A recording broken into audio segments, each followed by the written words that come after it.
This is a vintage paddle that honestly can kick some people's ass today.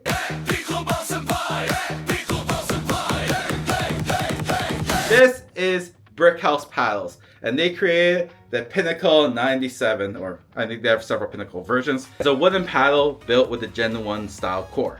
Now, that sounds like something like, oh, that's old tech. I actually kicked someone's ass with a boomstick, with a bread and butter loco, with a Hudson Inferno with this paddle. This paddle is actually pretty awesome. This is the only Canadian paddle built in Canada, sold by a Canadian, and for Canada. So if you want something made in North America and made by natural resources, not from Asia, just from Canada, this is the only pickable paddle you can get. And it feels awesome because you know the quality is there. It was made handcrafted. The materials are all Canadian. It's high quality. There's actually grit on it, which is awesome. So you can play naturally. It's pickable paddle like all the other paddles over there. The honeycomb allows it to play normal. So it's not vintage where the original wooden paddles are just ply wood. This feels comfortable. This is I was shocked when I was talking to the creator Chris, Brickhouse paddles, and I was like, are you lying to me? You told me it's a Gen 1 build.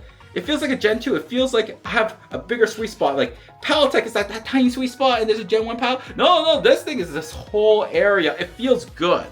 I'm like, Chris, what the hell did you make here? This is a vintage looking paddle with a modern feel. So the feel profile, this is a little bit in the middle, a little bit more denser, I will say, with a little bit more plushness because it's a honeycomb core, so the original one is absorption. This paddle also has a pretty good response and it has great grit on it. And again, you can't find a paddle that's made in Canada all the way, which is awesome. Now, before we talk about performance, it's really hard to judge a paddle like this because all the other paddles are built on performances. You've seen my reviews before, if you see my channel, you play with paddles that are power-based, grit, technology that will last a long time, durability-wise, with foam, honeycomb, all the stuff. It's just, you can't compare this paddle with these ones. But you can beat those paddles with this one. That's what makes this interesting. So we're going to talk about the performance of this paddle overall. We're not going to give it grades because it's not fair to grade this paddle versus the other ones. So starting off, let's talk about serving and drives. It feels great. It's like a typical Gen 2 paddle. Like if you think about Ruby's, a 6.0 Ruby, a Eula CFS, it feels closer to that than the Gen 3 paddle, but much closer than a Paddle Tech or a Gen 1 paddle, those kinds. The feel of control, you feel the responsiveness, which is nice feedback. It just, honestly, when I do drives with this paddle alone, I felt I had a good time. It felt linear. It felt like I could feel where the paddle's going. It just felt natural. Like any Gen 3 paddle I've used, this feels pretty natural because of the honeycomb core. Control, spin, and hand battle, this is where the paddle struggles a bit. It can perform good. But against power paddles, it can struggle. With Gen 3 paddles and foam, they can produce much more power, which this paddle cannot handle as easily. But with the right skills, the right angle, and the right soft hands, this paddle can counter those hits and then really distribute them back and take them down. So if you think about it, it's kind of like this paddle is more like a Toyota Corolla versus an F1 racer. Cool, Toyota Corolla is not going to outrace an F1 racer, but it'll last much longer and it has the ability to control much easier pacing. Pickleball is about comfort and control.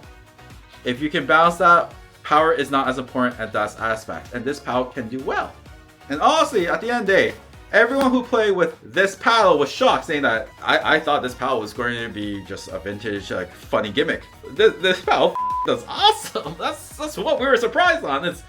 We had an awesome time with this paddle. In my opinion, I wish we had terms more just Brickhouse pickleball. You only use this style of paddle. I think this is going to be much more fun to watch than all the newer techs of the paddles out there, because this is what pickleball was meant for. So if you talk about value, this is affordable. This is made by a local Canadian. This is made with high quality. You can't go wrong with it. This is a great paddle. So I think it's worth every dollar you have. If you're going to buy this paddle, it's worth it. They also created their C108, their carbon fiber version, which this one is pretty good. It feels like a Gen 1, Gen 2 paddle. It's like an upgraded version of this one, but more modern feel on the face. This paddle is good. In my opinion, if you look at Brickhouse Pickleball, the Pinnacle is the paddle you really want. This is art. This is vintage. This is for people who love pickleball. They want this paddle. They want to hang it on their wall right over here and be like, oh, like, look at this. I have this paddle in my collection. People like that. But this paddle can also perform well. So you go on the courts and people are like, oh, look at my fancy Eulas, my fancy Silker boomstick. You're like, all right, I'm going to kick your this. And you will kick the ass if you play this paddle properly. That's the thing, is this paddle's awesome overall. It looks good, feels good. I know it's not the most modern take, but it's one that's, you should have this paddle in collection. If you're a pickleball player and you love pickleball, get this paddle. This belongs in your collection.